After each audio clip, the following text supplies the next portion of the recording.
हम विश्व में समृद्ध थे तब भी हमने कभी दुनिया को युद्ध में नहीं झोंका है। हम बुद्ध का देश है, युद्ध हमारी राह नहीं है। और इसलिए विश्व चिंतित न हो भारत के आगे बढ़ने से। मैं विश्व समुदाय को विश्वास दिलाता हूं कि आप भारत के संस्कारों को समझिए, भारत के हजारों साल के इतिहास को समझिए। आप हमें संकट मत मानिए, आप उन तरकीबों से न जुड़िए जिसके कारण पूरी मानव जात का कल्याण करने का सामर्थ्य जिस भूमि में है उस भूमि को ज्यादा मेहनत करनी पड़े। लेकिन फिर भी मैं देशवासियों को कहना चाहता हूं, चुनौतियां कितनी ही क्यों न हो, चुनौती को चुनौती देना ये हिंदुस्तान की फितरत में है। न हम डिगेंगे, न हम थकेंगे, न हम रुकेंगे, न हम झुकेंगे। हम संकल्पों की पूर्ति के लिए 140 करोड़ देशवासियों का भाग्य बदलने के लिए, भाग्य सुनिश्चित करने के लिए, राष्ट्र के सपनों को साकार करने के लिए हम कोई कोर कसर नहीं छोड़ेंगे। हर बदनीयत वालों को हम हमारी नेक नीयत से जीतेंगे, ये मैं विश्वास देता हूं। मेरे प्यारे देशवासियों, समाज की मनोरचना में भी बदलाव कभी कभी बहुत बड़ी चुनौती का कारण बन जाता है। हमारा हर देशवासी भ्रष्टाचार की दिमक से परेशान रहा है। हर स्तर के भ्रष्टाचार ने सामान्य मानवीय का व्यवस्थाओं के प्रति विश्वास तोड़ दिया है। उसको अपनी योग्यता, क्षमता का प्रति अन्याय की जो गुस्सा होता है वो राष्ट्र की प्रगति में नुकसान करता है। और इसलिए हमने व्यापक रूप से भ्रष्टाचार के खिलाफ एक जंग छेड़ा है। मैं जानता हूं इसकी कीमत मुझे चुकानी पड़ती है, मेरी प्रतिष्ठा को चुकानी पड़ती है, लेकिन राष्ट्र से बड़ी मेरी प्रतिष्ठा नहीं हो सकती है, राष्ट्र के सपनों से बड़ा मेरा सपना नहीं हो सकता। और इसलिए ईमानदारी के साथ भ्रष्टाचार के खिलाफ मेरी लड़ाई जारी रहेगी, तीव्र गति से जारी रहेगी और भ्रष्टाचारियों पर कार्रवाई जरूर होगी। मैं भ्रष्टाचारियों के लिए भय का वातावरण पैदा करना चाहता हूं ताकि देश के सामान्य नागरिक को लूटने की जो परंपरा बनी है उस परंपरा को मुझे रोकना है। लेकिन सबसे बड़ी नई चुनौती आई, भ्रष्टाचारियों से निपटना तो है ही, लेकिन समाज जीवन में उच्च स्तर पर एक जो परिवर्तन आया है वो सबसे बड़ी चुनौती भी है और एक समाज के लिए सबसे बड़ी चिंता भी है। क्या कोई कल्पना कर सकता है कि मेरे ही देश में इतना महान संविधान हमारे पास होने के बावजूद भी कुछ ऐसे लोग निकल रहे हैं जो भ्रष्टाचार का महिमा मंडन कर रहे हैं, खुलेआम भ्रष्टाचार का जय जयकार कर रहे हैं।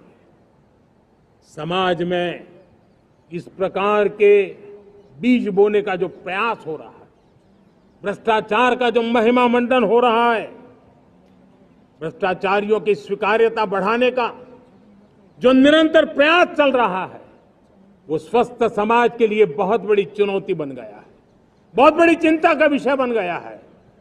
भ्रष्टाचारियों के प्रति समाज में दूरी बनाए रखने से ही किसी भी भ्रष्टाचारी को उस रास्ते पर जाने से डर लगेगा। अगर उसका महिमा मंडन होगा तो जो आज भ्रष्टाचार नहीं करता है उसको भी लगता है कि तो समाज में प्रतिष्ठा का रंग बन जाता है, उस रास्ते में जाने में बुरा नहीं है। मेरे प्यारे देशवासियों, बांग्लादेश में जो कुछ भी हुआ है उसको लेकर पड़ोसी देश के नाते चिंता होना, मैं इसको समझ सकता हूं। मैं आशा करता हूं कि वहां पर हालात जल्द ही सामान्य होंगे, खास करके 140 करोड़ देशवासियों की चिंता कि वहां हिंदू, वहां के अल्पसंख्यक, उस समुदाय की सुरक्षा सुनिश्चित हो, भारत हमेशा चाहता है कि हमारे पड़ोसी देश सुख और शांति के मार्ग पर चले। शांति के प्रति हमारा कमिटमेंट है, हमारे संस्कार है। हम आने वाले दिनों में बांग्लादेश की विकास यात्रा में हमेशा हमारा शुभचिंतन ही रहेगा, क्योंकि हम मानव जाति की भलाई सोचने वाले लोग हैं। मेरे प्यारे देशवासियों, हमारे संविधान को 75 वर्ष हो रहे हैं। भारत के संविधान के 75 वर्ष की यात्रा देश को एक बनाना, देश को श्रेष्ठ बनाने में बहुत बड़ी भूमिका रही। भारत के लोकतंत्र को मजबूती देने में हमारे देश के संविधान की बहुत बड़ी भूमिका रही। हमारे देश के दलित, पीड़ित, शोषित, वंचित को सुरक्षा देने का बहुत बड़ा काम हमारे संविधान ने किया है। अब जब संविधान के 75 वर्ष हम मनाने जा रहे हैं, तब हम देशवासियों ने संविधान में निर्दिष्ट कर्तव्य के भाव पर बल देना बहुत जरूरी है। और जब मैं कर्तव्य की बात करता हूं, तब मैं सिर्फ नागरिकों पर बोझ बनाना नहीं चाहता। कर्तव्य केंद्र सरकार के भी है, कर्तव्य केंद्र सरकार के हर मुलाजिम के भी है, कर्तव्य राज्य सरकारों के भी है, राज्य सरकार के हर मुलाजिम के हैं, कर्तव्य हर स्थानीय स्वराज संस्था के हैं, चाहे पंचायत हो, नगर पालिका हो, महानगर पालिका हो, तहसील हो, जिला हो, हर किसी के कर्तव्य है। लेकिन साथ साथ 140 करोड़ देशवासियों की कर्तव्य है। अगर हम सब मिल करके अपने कर्तव्यों का निर्वाह करेंगे तो हम अपने आप औरों के अधिकारों की रक्षा करने के लिए निमित्त बनेंगे। और जब कर्तव्य का पालन होता है, तब अधिकारों की रक्षा निहित होती है। उसके लिए कोई अलग से प्रयास करने की जरूरत नहीं पड़ जाती है। मैं चाहता हूं कि हमारे इस भाव को लेकर हम चलेंगे, हमारा लोकतंत्र भी मजबूत होगा, हमारा सामर्थ्य और बढ़ेगा और हम एक नई शक्ति के साथ आगे बढ़ेंगे।